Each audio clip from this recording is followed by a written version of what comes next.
Good morning from Panhandle Outdoors, America's only daily outdoor TV show. Your source for fishing, hunting, and information for folks who enjoy the great outdoors. Now sit back, relax. It's Panhandle Outdoors.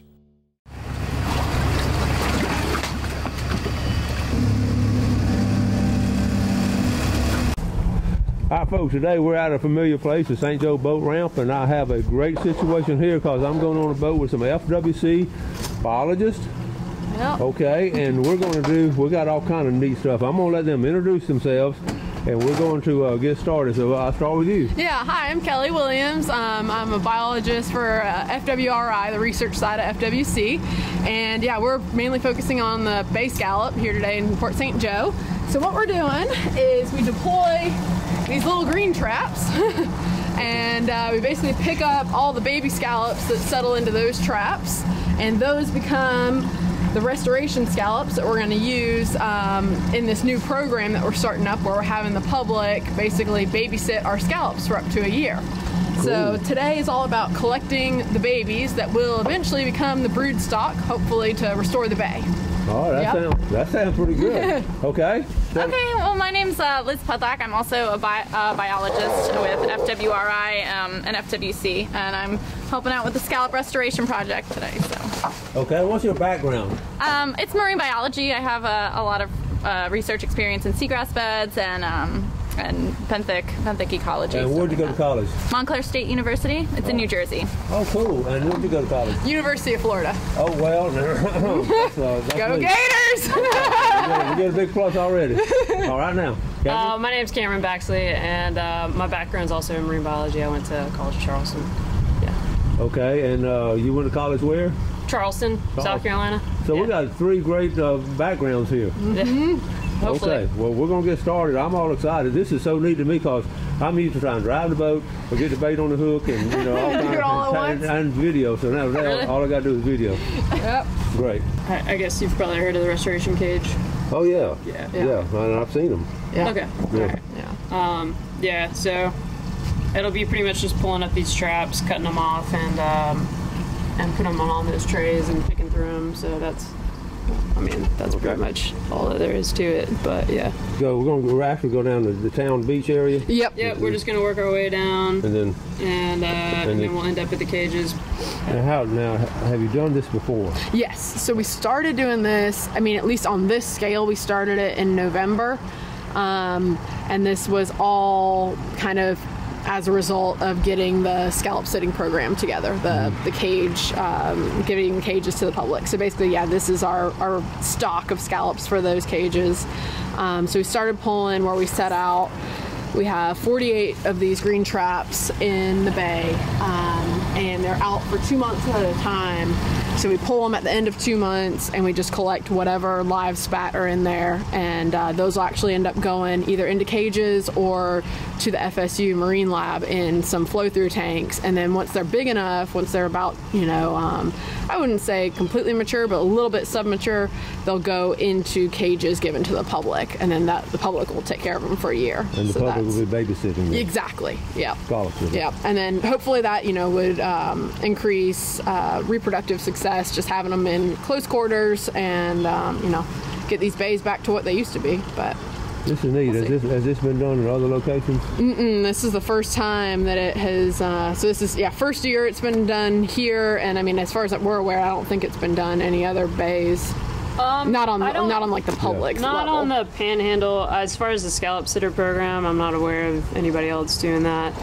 There have been other stock enhancements, I think, up along the Atlantic, where they've done larval releases, and then spat releases, and then also I think the cage restoration. So there's 3 different ways that you could potentially do the stock enhancement. Okay, cool. Ooh. Tell me what y'all are biologists. Tell me what are all those birds doing over there? We wonder that every hanging out, I think. Every single a lot of times they'll usually wait till the sun comes up and then they can... What I love is that you got this one little kingfisher and he's got this whole territory there. He's like, that's my end, and then you got all the vultures. He's got breakfast. Yep. I don't know what. There's an eagle.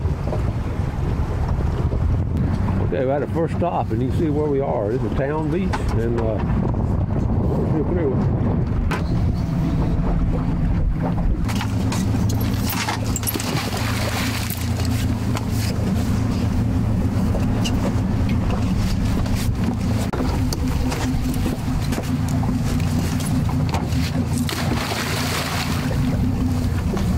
That's that.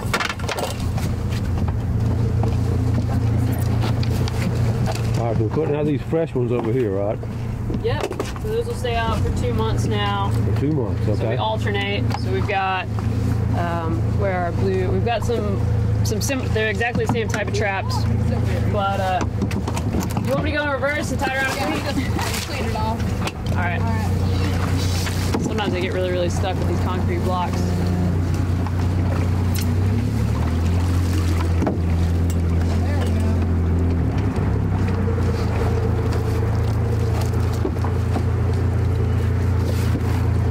This is only probably, I don't know, 2 millimeters. That's how small it gets. I don't know if your camera can even pick up how small that spat Let me is. see.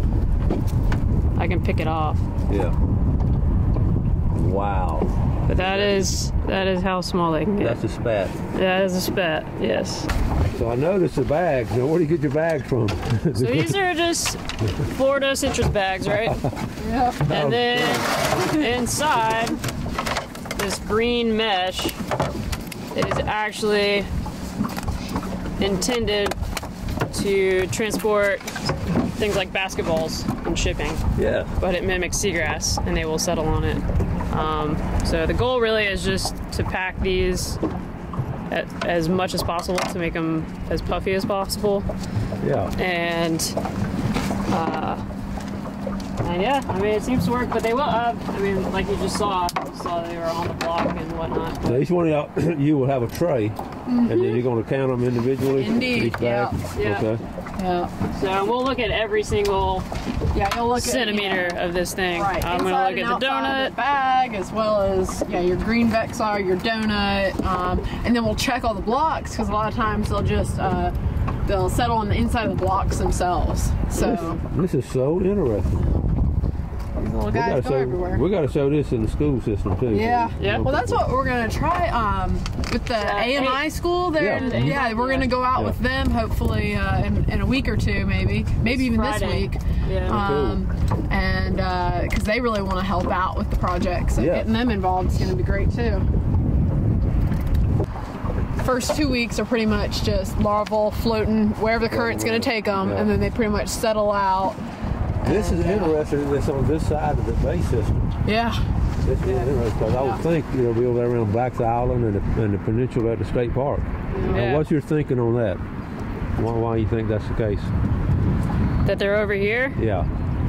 All we've found so far is, or that we've been told so far, is that it's just the way the currents work through Yeah. St. Joe, is that these currents pull them up from probably Black's this way towards town. Yeah. And they end up just getting pulled in over town side. Yeah. I mean, like I was saying earlier, you find them all over. And behind adults, you'll find them over we were finding them at the point, we were finding them behind Black's Island. But, Yeah. and we still find spat, at the other stations. It's just these have been the most abundant. The adults, until you get closer to Fresno's, we really don't see many adults right up here. So it's kind of a, you wonder, I mean, all the spat obviously get up here, do they settle out and does something get them, or, I don't know. Can we narrow it down as biologists about when the spawn is? And then you were saying... I think historically what they've seen is usually after the first cold snap, so like late September, early October, whenever the waters first, drop a few degrees, that traditionally was what triggered the scallops to spawn. Okay. And then they would continue throughout the winter. Well, you're saying these are so small, they're obviously still going on, maybe? They're still going on. I think also what Kelly was just saying is that traditionally it would start at the cold snap, but there haven't been as many cold snaps, so it's been more October, just that time of the year. And then I think they would stop right around January, but here we are, February, and they're still going. Cool. So we don't really know until we get out here and start looking at these things these traps. Okay, you were just talking about, you know, the red tide we had, what, 2015? Yep, 2015, early 2016. Yeah. As a scientist and all, what kind of effect did that have? So what it does is, unlike some of the algal blooms, red tide will actually kill the scallops. Yeah. So when you kill your adults, you're not going to have the spawn that you would typically see. And because it hit in the fall, we never had that spawn event. So we lost a whole year's worth of juveniles, basically. So it hit us pretty hard over here. Yeah, it sure did. And so, you know, that pretty much set us back to not complete zero, but we had such a small recruitment compared to what it was. So then basically, you know, you're starting over with, that's why we're trying to do these restoration programs to get more adults spawning, just so that you can up the, you know, the potential brood stock in the bay. Yeah, it actually went into collapse from the red tide event. The scallop fishery was technically in collapse. They did open the season for 2 weeks, I think, here, but it was technically in collapse. There's mostly shrimp, but you'll see there's a spat there. There's a spat there. Little baby shrimp. But mostly amphipods and shrimp. Super green. What is that? These right here are amphipods right here. Okay. And then these are your shrimp right here. All sorts of different colors. But yeah, and then occasionally you'll see a spat. Yep. There's another spat. That is cool.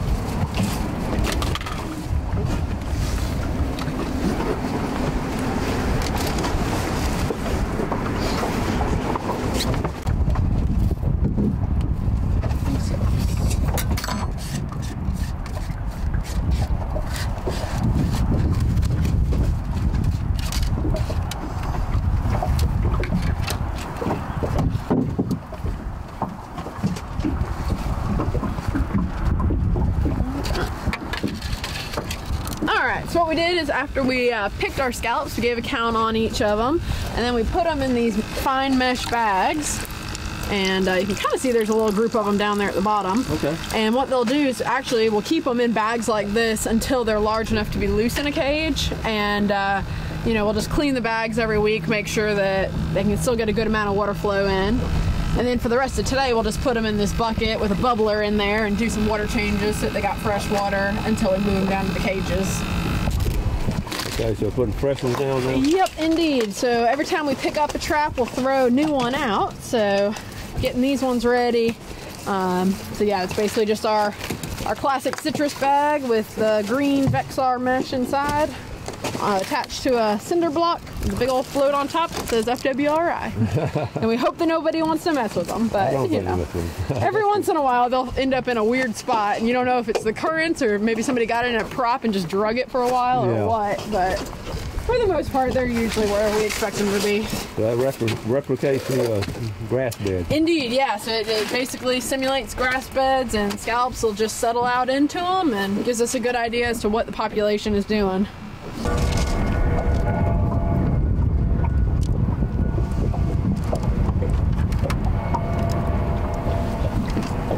Okay, so how many do you have right there? So this is 57 of them. 57? Yep. Okay. And so write it down here. 57, okay. And we just put them right into the mesh bag with all their little relatives. All the cousins. Yeah, all the cousins. A little family reunion. Alright.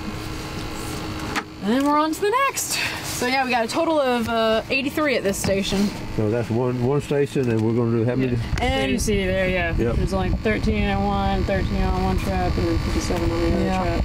Okay. And then we've got 16 stations total, and we usually do it over 2 days. We usually do about 8 stations a day. Cool. So we'll see what we get to.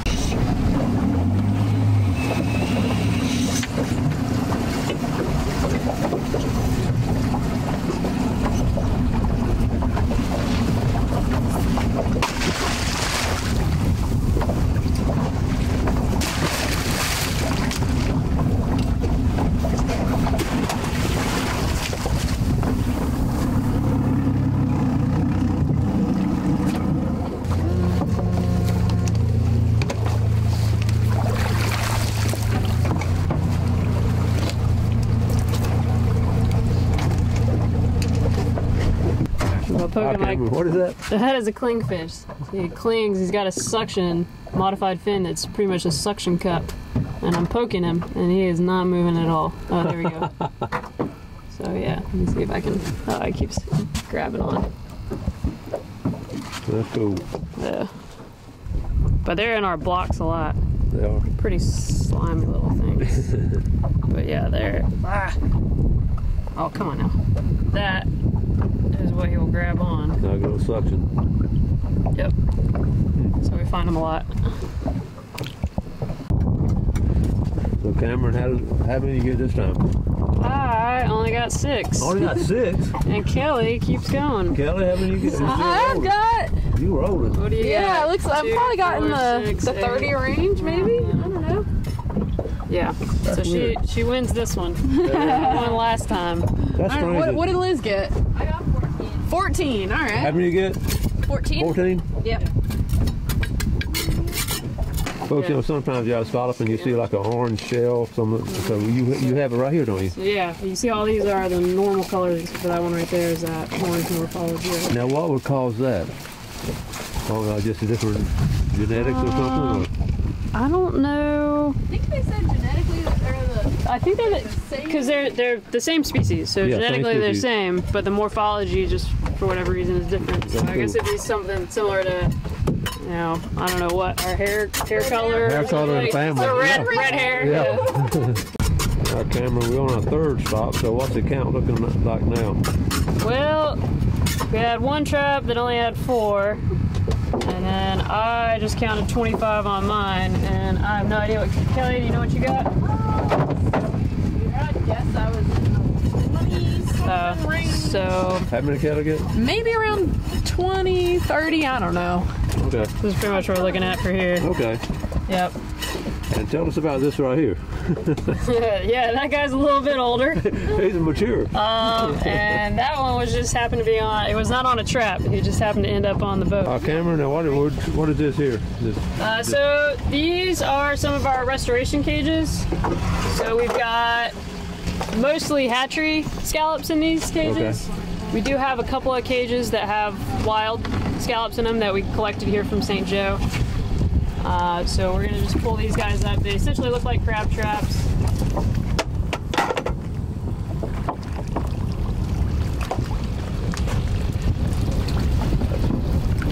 Okay. Yeah. That's looking familiar. Cool. So these are the cages that we'll be handing out to people in April, at the end of April. So this is what they'll be taking care of. So if they don't have a dock and they're just going to place these in the bay somewhere, we'll put these PVC legs on them to keep them off the ground, and we'll have this brick that's underneath the cages. Oh, yeah. Lay it down. Uh-huh. And Okay.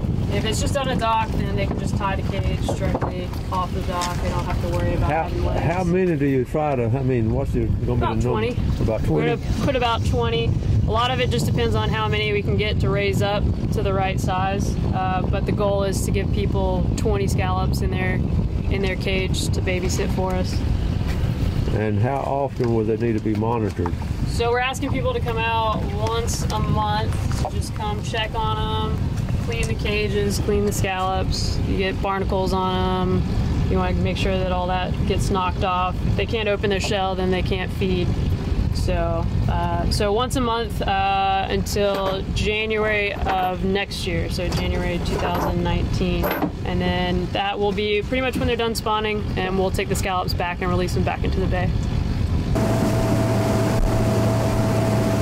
Not the best. Got some juicy socks there, man. You got wet. Our boat looks like a disaster when we clean all those cages. Oh, yeah. Pull all the cages up onto the boat. Well, who cleans the boat? We do. You have to clean the boat too? What? Of course. Yeah. Biologists, maids. That's part of the job description? Of course. They didn't put that in the job description. But it's, So y'all went to college, you got all this education, and you still got to clean a boat. Yep. Still got to clean the boat. Yeah. That's what I got the degree for. Indeed. Well, we're going to wrap things up. It's been a great trip. Thank you so much for taking me. It was great. Well, thank you for joining us. Yeah. We certainly appreciated having you on here. Well, I learned a whole lot myself, and our goal is to educate our viewers and the public in general. You know, one of the big things, this doesn't cost a lot of money because I see we have concrete blocks, and I mean this. And citrus bags and everything. Bags, you know, bags. High-tech equipment. High-tech. Yep. So what would you like to say in closing and all, any of y'all, about wrapping things up, about, you know, about the public, how they can help and all? Yeah, I guess really what we're looking for is anybody who, you know, has particularly likes being out on the water or might live on the water, either in St. Joe or in St. Andrews Bay. We're looking for volunteers to take care of some of our scallops. So we'd give you one of those cages like we showed earlier, and we'd ask that you clean that once a month.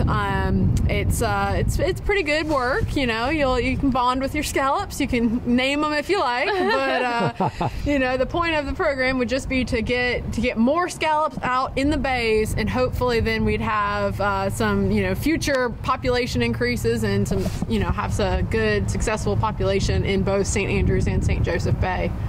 So I guess that's fine. Well, you know, on Panhandle Outdoors, we talk all the time about being conservationists, and we're all stakeholders in all of this, all of us together, the biologists and us as viewers. Yeah. So this is a great opportunity for some of us to step up and do some help. Yeah, take it back to the bay. Right on. Well, we're going to get one right straight across from us is a peninsula, and we're going to get one hooked up over there. That's awesome. Okay? Cool. Yeah, so you're going to be a scallop sitter, huh? Yeah. That's right. Scallop dad? I'm going to name mine. I know. We've had people, you know, want to decorate the shells a certain way. You know, this guy gets this one gets that, but it'd be interesting to have some of the scallop sitters come on and give us their take on it, their take on our job and how they like taking care of the scallops. Well, this is a win-win for everybody. I want to thank y'all for, you know, the job y'all do and the sincerity y'all have in it. So we appreciate it. Yeah. Thank y'all so much. Thank you. Yeah. Thanks for watching America's only daily outdoor TV show, Panhandle Outdoors with Winston Chester, featuring hunting, fishing, and other activities and information to help you enjoy the great outdoors. Join us next time for Panhandle Outdoors.